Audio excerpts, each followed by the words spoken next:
বন্যাতদের জন্য বৈষম্যবিরোধী ছাত্র আন্দোলনের আহ্বানে গণত্রাণ সংগ্রহ কর্মসূচিতে ঢাকা বিশ্ববিদ্যালয়ের বিভিন্ন বোর্ড থেকে গত 4 দিনে সংগ্রহ হয়েছে 5,23,03,323 টাকা।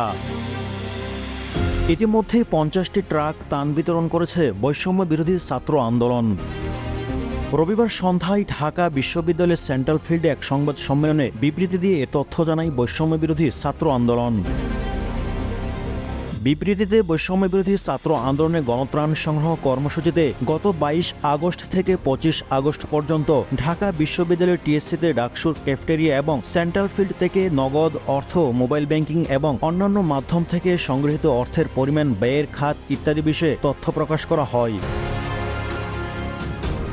বিবৃতি অনুযায়ী গত 22 আগস্ট থেকে 25 আগস্ট বিকেল 5টা পর্যন্ত 4,39,01,690 টাকা নগদ অর্থ এবং মোবাইল ব্যাংকিংয়ের মাধ্যমে 62,94,120 টাকা এবং ব্যাংকিংয়ের মাধ্যমে 21,07,793 টাকা সংগ্রহ করা হয়, যার মোট পরিমাণ দাঁড়ায় 5,23,03,603 টাকা।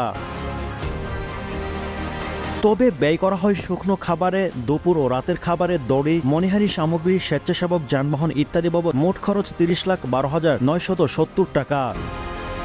ত্রাণ কার্যক্রমে সংগৃহীত অর্থ সামগ্রী দিয়ে বৈষম্যবিরোধী ছাত্র আন্দোলন বন্যা কবলিত জেলাগুলোয় সশরীরে ত্রাণ কার্যক্রম পরিচালনা করে। ঢাকা বিশ্ববিদ্যালয়ের টিএসসি থেকে সংগৃহীত এবং ক্রয়কৃত সামগ্রী ব্যবহার করে একটি পরিবারের জন্য প্রয়োজনীয় শুকনো খাদ্য এবং ওষুধের প্যাকেজ তৈরি করা হয়। এরকম 800 থেকে 1000টি প্যাকেজ এবং 20 থেকে 30 কেজ পানি একটি ট্রাক পরিপূর্ণ করা হয়। টিম টিআরসি হৃদয়ে ধারণ করে বাংলাদেশ। দ্য রিয়েল কনসালটেশন, স্বচ্ছ ভ্যাট আইনে, দক্ষ ন্যায্য ভ্যাট প্রদানে। বন্যা কবলিত এলাকায় 50টি ট্রাকের মাধ্যমে 50,000-এরও অধিক প্যাকেজ পাঠানো হয়েছে। এর মধ্যে বাংলাদেশ বিমান বাহিনীর তত্ত্বাবধানে 30,000 প্যাকেজ হেলিকপ্টার যোগে বন্যা কবলিত দুর্গম অঞ্চলগুলোতে বণ্টন করা হয়।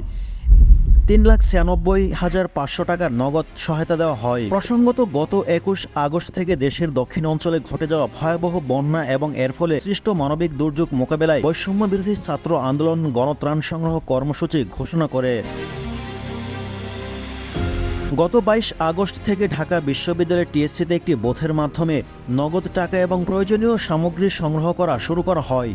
উক্ত কর্মসূচিতে অভূতপূর্ণ সাড়া পাওয়ার ফলে পর্যায়ক্রমে ডাকসু, ক্যাফেটেরিয়া এবং সেন্ট্রাল ফিল্ড নিয়ে কর্মসূচি চলমান রয়েছে বলে জানায় বৈষম্য বিরোধী ছাত্র আন্দোলন।